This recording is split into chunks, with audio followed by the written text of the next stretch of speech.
प्यारे बच्चों, आज हम कक्षा 12वीं की हिंदी पाठ्यपुस्तक आरोहो भाग 2 के काव्य खंड में से तीसरी कविता बात सीधी थी पर, जो कुंवर नारायण द्वारा रचित है, की व्याख्या करेंगे।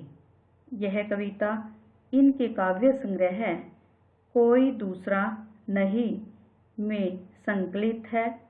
इस कविता में कवि ने कथ्य यानी कि कहना और माध्यम यानी कि भाषा के द्वंद्व को प्रस्तुत करने का प्रयास किया है।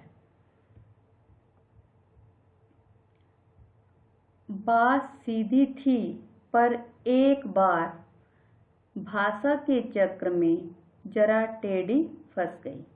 तो इन पंक्तियों के माध्यम से कवि हमें क्या बताना चाहता है कि जो कविता है, कवि कविता को एक सहज सरल रूप में अपनी बात कहना चाहता था। भाषा के चक्र में एक बार भाषा के चक्र में जरा टेढ़ी फंस गई। तो एक बार ऐसा हुआ कि भाषा के भ्रम का शिकार कवि बन गए और कवि ने सोचा कि मैं अपनी बात को बढ़िया से मतलब कि दूसरों के सामने प्रस्तुत करूं, यानी कि अलंकृत शब्दों में या चमत्कृत शब्दों में दूसरों के सामने प्रकट करूं। तो ऐसा करने पर कवि की जो बात थी वो भाषा के चक्र में ही फंसकर रह गई।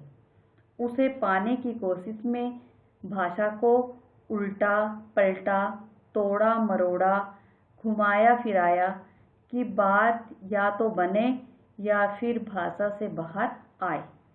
लेकिन इससे भाषा के साथ साथ बात और भी पेचीदा कठिन होती चली गई। तो कवि ने अपनी भाषा को सरलता और स्पष्टता से बताना चाहा, पर कवि की सरल सी बात भी सुलझ न सकी। वो किस में उलझ कर रह गई।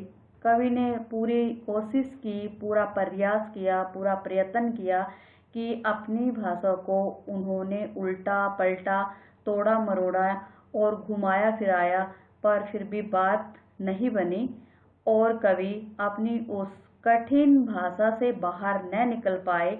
लेकिन इससे भाषा के साथ साथ यानी कि उन्होंने तो अपनी भाषा को सरल बनाने के पूरे प्रयत्न किए, पूरे प्रयास किए, कोशिश की, पर उन अलंकृत शब्दों में, चमत्कृत शब्दों में जो बात थी वो पेचीदा यानी कि कठिन होती चली गई।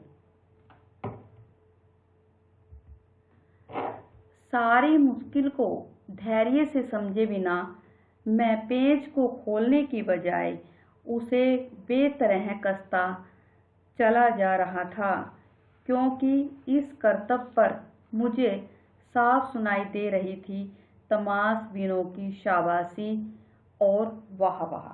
तो यहाँ पर कवि क्या कहना चाहता है कि मैं किस में क्या करना चाहता था कि मेरा जो धैर्य था कि मैं अपनी मुश्किल बात को धैर्य से सहनशील होकर मैं दूसरों को समझा सकूं। मैं पेच को खोलने की बजाय यानी कि मैं अपनी बात को आसान बनाने की बजाय वो मेरी बात थी वो कठिन ही होती चली गई। किस तरह से, यहाँ पर एक उदाहरण देते हैं कवि कि जिस प्रकार कोई कारीगर मैं पेच को खोलने के बजाय उसे बेतरह कसता चला जा रहा था। बेतरह होता है बुरी तरह, कि जिस प्रकार से कोई कारीगर किसी चीज़ का पेच खोलने की बजाय जब उससे नहीं खुलता तो उसको वो बुरी तरह से कस देता है, क्योंकि इस करतब पर मुझे साफ सुनाई दे रही थी तमाशबीनों की शाबाशी और वाहवाही।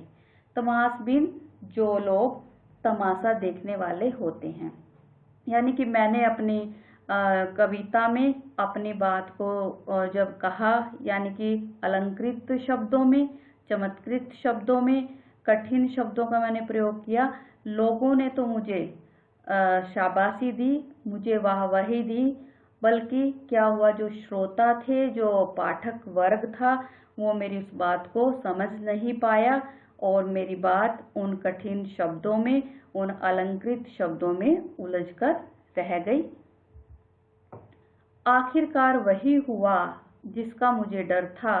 जोर जबरदस्ती से बात की चूड़ी मर गई और वह भाषा में बेकार घूमने लगी। हार कर मैंने उसे कील की तरह उसी जगह ठोक दिया। तो अब कवि क्या कहना चाहता है कि कवि ने बड़ा प्रयत्न किया, बड़ा प्रयास किया, कोशिश की। आखिर में कवि को डर लगने लगा कि मैंने अपनी बात को सुलझाने के लिए, उसको सरल बनाने के लिए उससे जोर जबरदस्ती की। बात की चूड़ी यानी कि जिस प्रकार से कोई कारीगर अपने पेंच को खोलने की बजाय उसको जब वो खुलता नहीं तो उसको ठोक देता है, उसी प्रकार से कवि की जो बात थी उसकी भी वो बात भी उसी प्रकार मतलब वहीं उलझ कर रह गई और वह भाषा में बेकार घूमने लगी। तो जो बात थी वो कठिन भाषा में बेकार लगने लगी, घूमने लगी। हार कर मैंने उसे कील की तरह उसी जगह ठोक दिया। कि जिस प्रकार से कोई कारीगर अपने पेंच को हार मानकर वो वहीं पर उसको ठोक देता है, उसी प्रकार कवि ने भी अपनी उस बात को कठिन शब्दों में ही छोड़ दिया। वो बात कवि से सुलझी नहीं, कठिन और मुश्किल शब्दों में वो बात उलझ कर रह गई।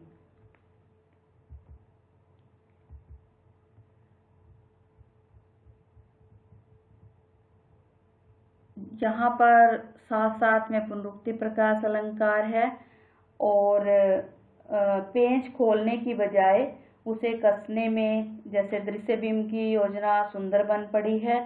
संपूर्ण कविता में मुक्त छंद का प्रयोग किया गया है, आत्म कथात्मक शैली का प्रयोग किया गया है।